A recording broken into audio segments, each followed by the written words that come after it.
people all around you. There's so many opportunities that you never know what one of these lottery tickets is going to get you. So the more active you can be, the better, and the more perspectives and insight you can have that's unique to you and that you've taken the time to curate as original ideas, the more productive you're going to be.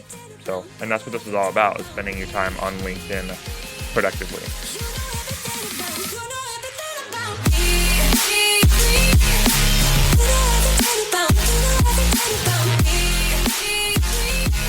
What is going on, ladies and gentlemen and creatives? Welcome back to the Creative Journal podcast. My name is Andy, and I am so grateful to be talking to you guys today. Today, we have an awesome episode, and it's something that's very vital and relevant to my career recently, and that is the topic of LinkedIn for creatives, how you can use it to accomplish your goals, to make meaningful connections, to land jobs, to land white label opportunities, and to just spend your time on LinkedIn productively so that you're aligning it towards your proper goals and getting done what needs to be done. Because as we know, the time you spend on any social media platform can be done in a right and wrong way. And I'm here to show you what has worked for me in these past 3 months. So, ending out 2023 and heading into 2024, I've really started to take LinkedIn seriously. And just since I have in the past 3 or so months, roughly, take these time frames with a bit of a grain of salt, because I am kind of estimating on the time frame, but I have posted 3 times a week for the past several months, and I've had over 400 connections, about 500 followers, because you can do creator mode and regular mode. So yeah, I've made great progress, and I think there's a specific way that creatives should approach their LinkedIn strategy to not just grow, but to also make meaningful connections and to just create the most opportunities you can for yourself. So, without further ado, let's hop on in. So, like I said kind of before, LinkedIn can be one of the most productive uses of your time for creatives. And I think if you're looking to grow your business or land a new job, anything I would deem as productive,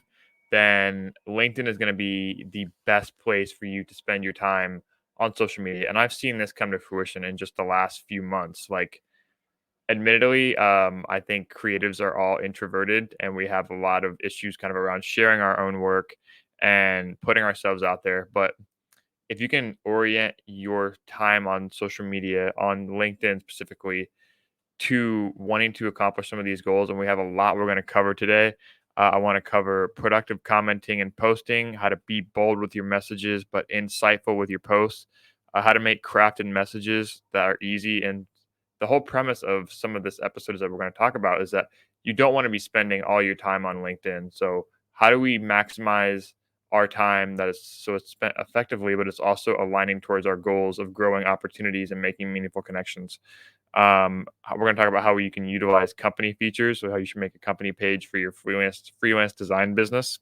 We're going to talk about how to be original, even give you a couple ideas on post variety and strategy, profile, what I call profile de-optimization, and tailoring it to accomplish your own specific goals, whether or not premium is worth it, consistency over frequency, and some closing notes. So we're going to go pretty deep into how creatives can use LinkedIn. And I've really done my research and tried and tested on what's worked and what hasn't worked.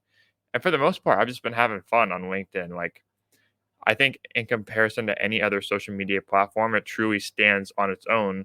And the fact that the people that are on there are so much willing to just talk to people. It's not meant to bolster other people's reputations or personality. It is in a sense, but it's a lot less where you go to share your family life and personal things, and it's more of a business environment. And I think on a place like social media, that can really thrive, especially as a creative.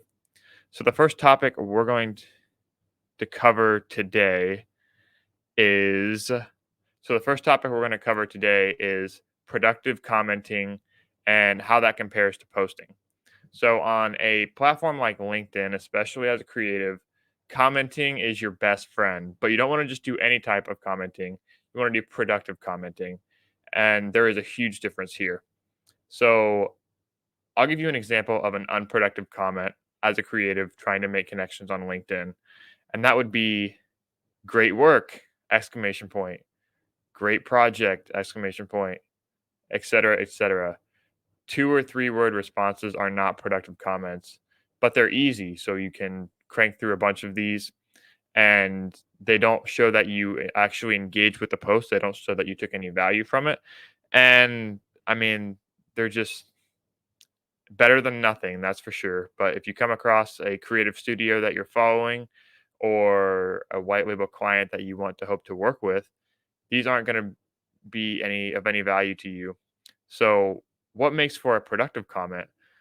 In my opinion, and I am sourcing a little bit of information here from the Futures podcast with Jasmine Alec. We will link him in the show notes below, but he has some great resources for how he crafts his LinkedIn posts, and he goes very scientific, and I've learned a lot from him, not just in writing content, but in the types of content that you should be posting as a creative. Um, but a productive comment would be something I would explain as that expands on the post. So, for example, if the post is 7 slides and each of them is a point on how to land a creative industry job in 2024, say the eighth slide should be your comment, and your comment should be expanding on maybe an idea that you have that you're going to use to land creative jobs in 2024.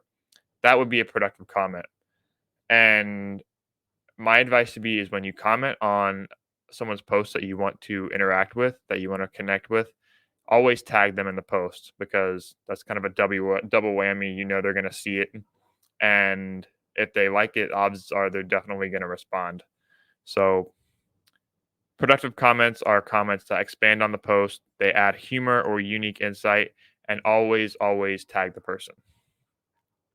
And if you're anything like me, gamifying social media and gamifying how you can reach your goals is a great way to get yourself to do it. So, a good way to gamify the game of LinkedIn is to set a comment goal. So, say 10 days, you can start very low, always start with the low threshold. Say for 10 days, I'm going to comment on 10 posts a day. See how that goes. And it's going to be a lot easier than you think. And if you comment on 10 posts a day for a week, that's 70 potential connections you can make right there. And I know that's something that you hear a lot nowadays, like, oh, all you have to do is post consistently and you start to see the results over time. But on a platform like LinkedIn, the odds that you're going to start a conversation with a meaningful creative professional in your industry after just commenting on 10 posts is so much higher than any other platform. If you go to a visual based platform like LinkedIn where people are posting their creative work and it's visual based, like a platform like Instagram is designed to be, people aren't meant to interact on there. It's meant for you to see and get hooked in and doom scroll. And nothing against Instagram. It's just LinkedIn is a very different atmosphere, and it's one that's very uniquely suited to accomplish goals in the creative industry that you can reach by just engaging with people. And yeah, I can't recommend setting a commenting goal enough. The next area we're going to cover is what types of content you should be posting as a creative. Um, there's a couple of different opinions on this. Mine that I have found works pretty well, and I think is a good kind of metric for any creative to think about when they're trying to get together a posting and content schedule. First of all, you don't have to get a content schedule. The most important thing on LinkedIn as a creative, if you're looking to make connections with creative studio owners or you have your eye on someplace you want to work or potential clients in other industries, it's very LinkedIn is no longer just a digital resume. It's the American workforce online. And when I say that, I mean you can use all these other features like company features. You can research anything about a company. You can learn about and find emails. You can find the details of people's careers and certain projects they've done, other people that they know that you're connected to. It's such an expansive database. And the more that creatives can spend their time on LinkedIn in 2024, the odds exponentially skyrocket that you're going to make a meaningful connection that can make a huge difference in your life. And James Clear has this quote where he says, every day I'm just casting lottery tickets, whether it's writing a new blog or posting a piece of social content or shooting a message to someone. And all these things that are encouraged on LinkedIn are things that you can do to cast some of these lottery tickets. And I know without a shadow of a doubt, if you set a commenting goal, if you post once a week, if you post more times a week, then you're going to find someone that you can make a meaningful connection with, and it's going to change your life. So with that in mind, we're going to cover a few of, specifically, if you're a creator and you're looking to use LinkedIn as a productive platform, what types of things should you be posting, and what should your schedule look like? And I've toyed around with this a little bit. And as far as content goes for a creative on LinkedIn, I think there's a couple of different approaches that you can take to it. So what I've found works for me is one in every 3 posts, I will post something creative that I did, and there's no call to actions. I don't think you should ever have a call to action in your LinkedIn posts. I think your profile itself should be optimized as a call to action, meaning you have a great subtitle. My subtitle is Ohio graphic and web designer, podcaster, solving design problems. Sums me up in a sentence, literally right there. And that's what you want. It identifies, but it doesn't explain. And when you have a limited space like that, that's what you want to do. So optimize your profile by doing that. When it comes to the content you should be posting, try and shoot for 3 times a week. I can't stress that enough. Make one of them about your work, one in every 3 to 5 posts about your creative work, something that you have done that excites you, a new project. Maybe it's a behind the scenes look of one of your creative projects, something that you do process wise, a tutorial, something like that. And it can obviously images perform better than posts do, or I mean, images perform better than static posts, and videos are the holy grail. Try and get across at least one video a week, and I think you're going to see much better results just from the time I've been on there. The videos that I post on LinkedIn have gotten by far the most traction. And I think that's a great takeaway. Try and get some kind of video out there. It's so much easier nowadays to create some kind of video content. I know being on camera can be very uncomfortable, especially if you're introverted creative. But if you're sharing your process or a project that you've done, that speaks so much more volume, and you can really get across a more powerful creative message when you're using something like video. So I highly encourage you to do that. It doesn't have to be a fancy thing that's designed to pop off for some kind of an algorithm like you would do for these other social platforms like TikTok or Instagram. You can literally just show behind the scenes, just whip out your phone, try and get your face in there somewhere, and like go behind the scenes, show what you know. You want to show your expertise and show how you can bring value to creative projects. So I can't recommend doing that enough, whether either one process video or one work video a week. I think your other posts should be about your job, about how you're helping other people, just thoughts and insights on the industry that you're involved in. The more niche down you can get with this, the better. So I do Webflow graphic design, and I target an industry specific, which is golf professionals. So I have a lot of insights on that stuff. There's so many places, there's so many groups you can join on LinkedIn and on other platforms for that matter that are very relevant to the industry that you're targeting and that you're involved in. And one thing that's very important to do on LinkedIn is to be original and to have original thoughts. And that's where my maxim that I coined, which I'm pretty proud of, which is bold in the messages, bold in the inbox, and insightful in your posts. So to be insightful with your posts, you want to have some kind of original perspective, whether it's on, I know a big one recently, for example, was the Adobe and Figma acquisition breakup. So Adobe acquired Figma a couple years ago, and it just went through a couple weeks ago that that acquisition was no longer happening, and that was a big thing in the creative industry. So you better believe I was commenting and posting on that, and it's just stuff like that. That's just an example that you can relate to your own career, add a perspective without being, you know, you don't have to pretend like you're some kind of guru, but having a perspective and having faith in the value that you can bring through your perspective is something that employers, people that you're looking to work with, just people all around you. There's so many opportunities that you never know what one of these lottery tickets is going to get you. So the more active you can be, the better, and the more perspectives and insight you can have that's unique to you and that you have taken the time to curate as original ideas, the more productive you're going to be. So, and that's what this is all about, is spending your time on LinkedIn productively. So, the next thing we're going to talk about is profile. I call it de-optimization, and tailoring your profile to be on to check all the boxes and accomplish the goals you want it to accomplish. And to be honest, we're just going to touch on this because there is so much content on there online about how you can optimize your LinkedIn profile. This is something you probably heard in college if you went to design school. So we're not going to go super scientific on this, but there is an 80/20, which is called Pareto's Law of a good creative's profile. Number one, it starts with a good headshot. You've probably heard that a lot as well, but you don't have to have some kind of fancy AI generated, super smooth, photoshopped, beautiful headshot. Just make it of your face and please smile. I don't care how ugly your smile is, just have a good smile and put that on there. That makes such a big difference. And that's kind of a must nowadays. So, number one is a good headshot. Number two is a clear subtitle with powerful identifiers. We touched on this earlier. Having something that identifies but does not explain. Yeah, well, if you're in a specific niche of creativity, there's a certain job that you want to be hired for, that you want to be known for, put that in the title.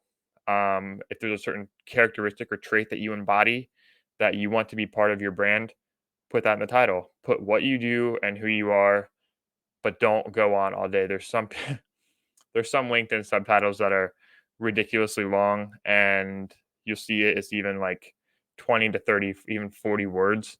I do not recommend doing that. Having something that is try and make it unique to you, but also make it as powerful as you can.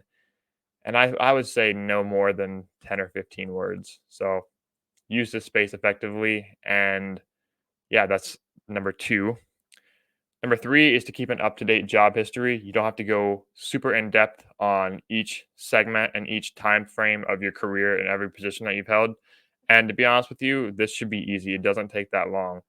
And I would say it's something that you can update probably once a year and get away with staying recent. So, unless you're changing jobs more often, but make sure that the jobs have descriptions of what you've done and attach. Another thing you can do on LinkedIn is you can attach skills and software that you use during that position as experience to that job. So when employers looked at your profile, they can tell what softwares and areas of creativity you have engaged in at that specific job. So if it comes up in a call with a creative director, for example, they might say, "Oh, I see you use Photoshop in your role as a digital marketing intern. Tell me what you did." And you can become armed with those questions, and it's a good conversation starter. So, definitely cannot recommend keeping your work profile up to date and be honest and relevant in the jobs that you had and the stuff you did at those jobs. Number four, Number four is to have your portfolio or your resume as a featured link in your profile. And this is an absolute gem. And you can add, I don't think there's a limit to how many featured posts or articles you can have in your profile, but you can also have posts that are featured in your LinkedIn profile.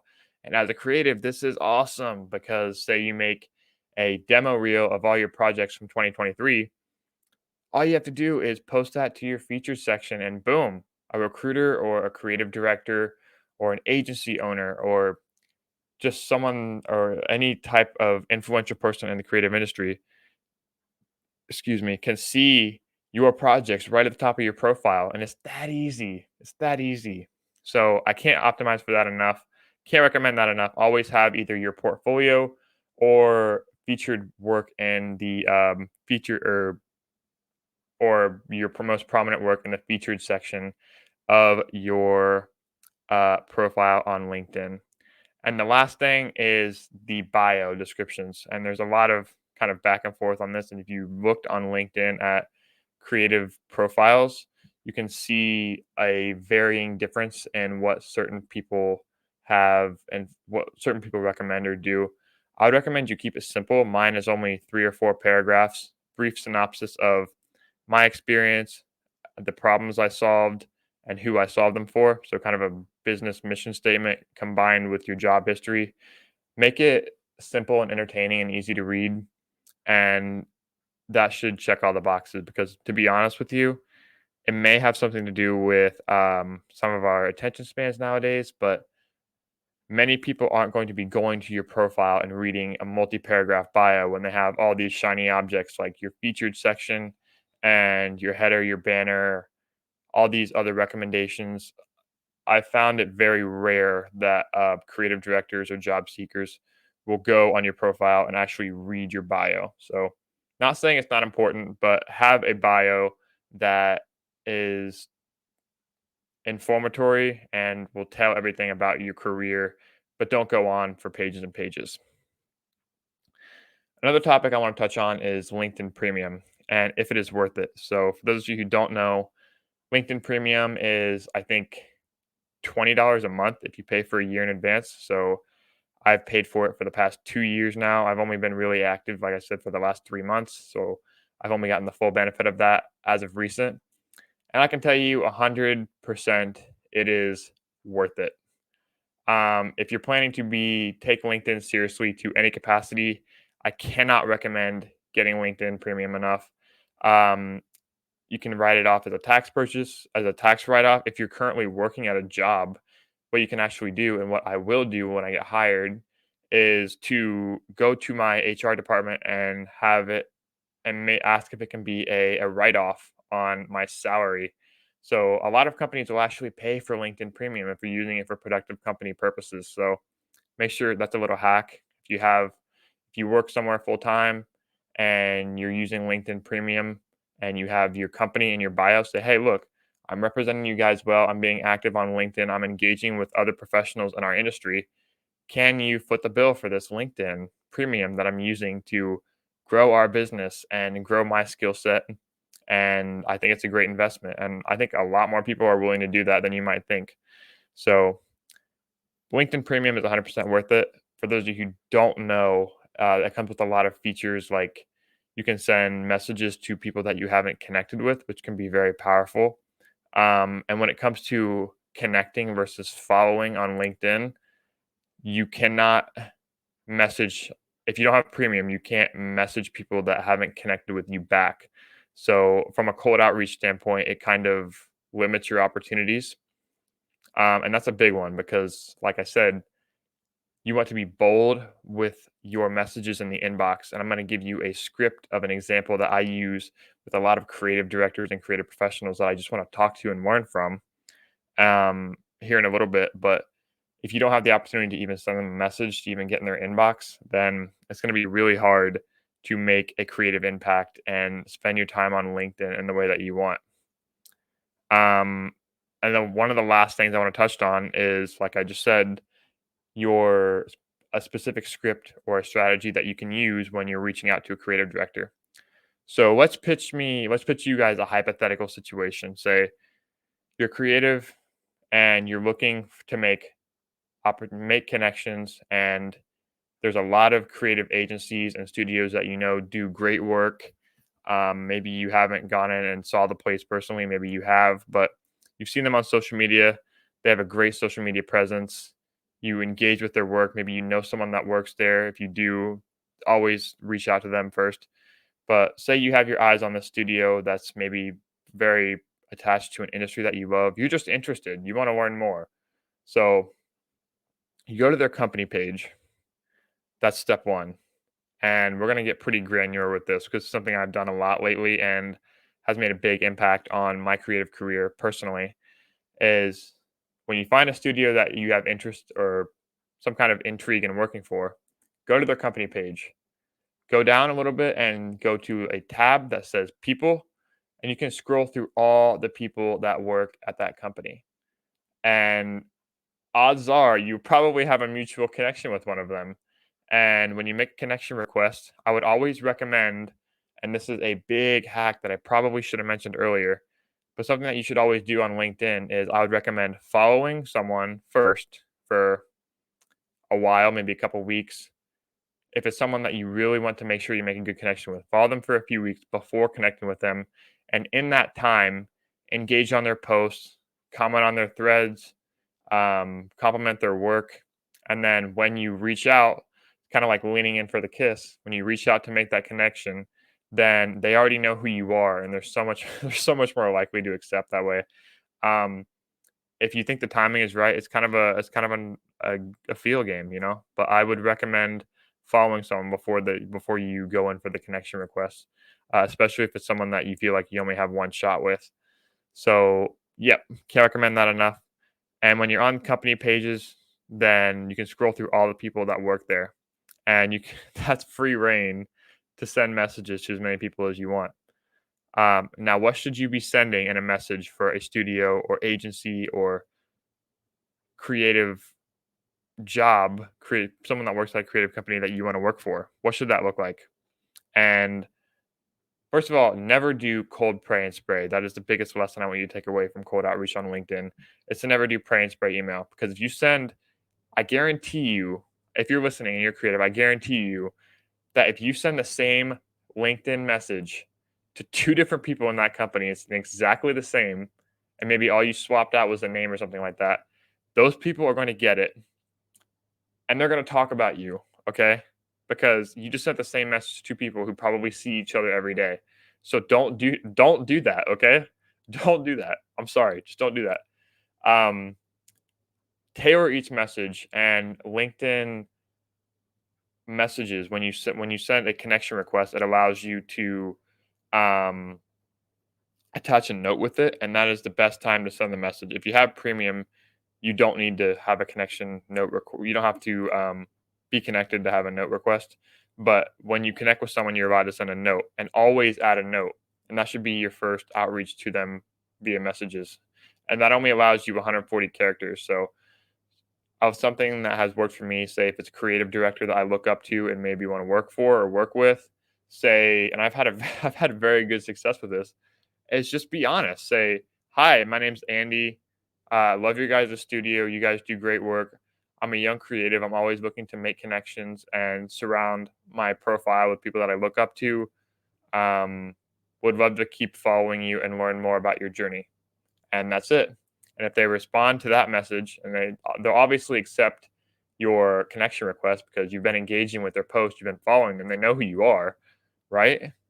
Then that a lot of times they'll respond to that connection request, and that's free reign to just say, "Hey, would love to have a chat and learn about what you do and learn from you." And if you are forthfront in the fact that there's no perverse incentive behind you just wanting to talk to them, that you're not trying to sell anything, that you're not trying to pitch yourself as someone with a continuous learning mindset. And people look up to that, man. Like, people are on LinkedIn to connect with you. I promise you that, especially as a creative, especially as a young creative. LinkedIn is your oyster, and that's what I'm learning. And I'm super stoked and excited to use LinkedIn to grow in 2024. I'm taking it pretty seriously now, and I can't wait to see where 24 takes us this year. So, thank you guys for listening. That's all I have for today. Um, the creative industry, I just want to close by saying the creative industry is super incredible. And for the longest time, I took for granted the opportunities that were out there.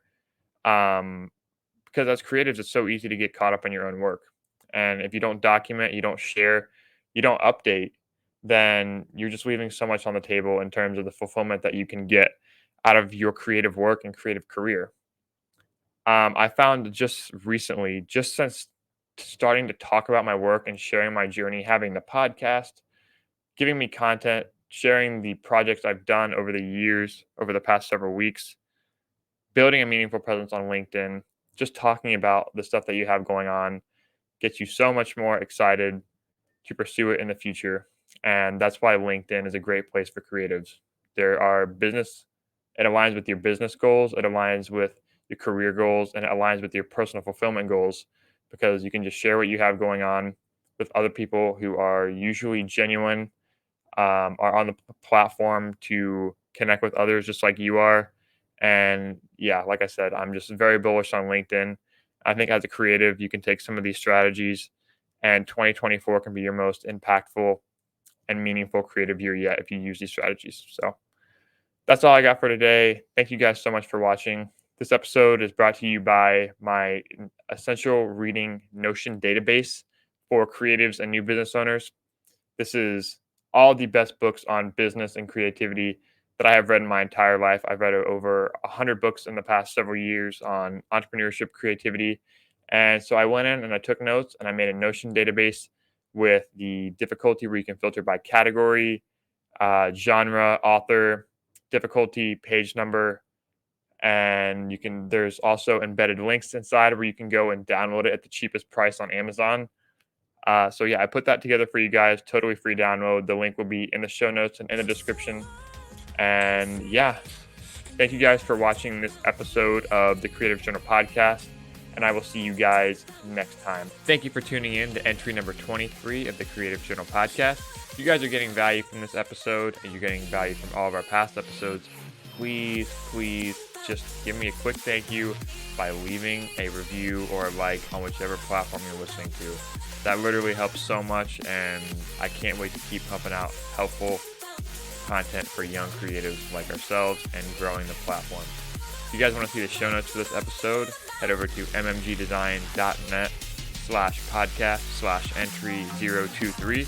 You guys can get all of the resources I mentioned, all the links, and everything that comes attached with this video. So thank you guys for watching. Stay tuned for next Tuesday where we upload every single Tuesday, and have a fantastic creative day. God bless.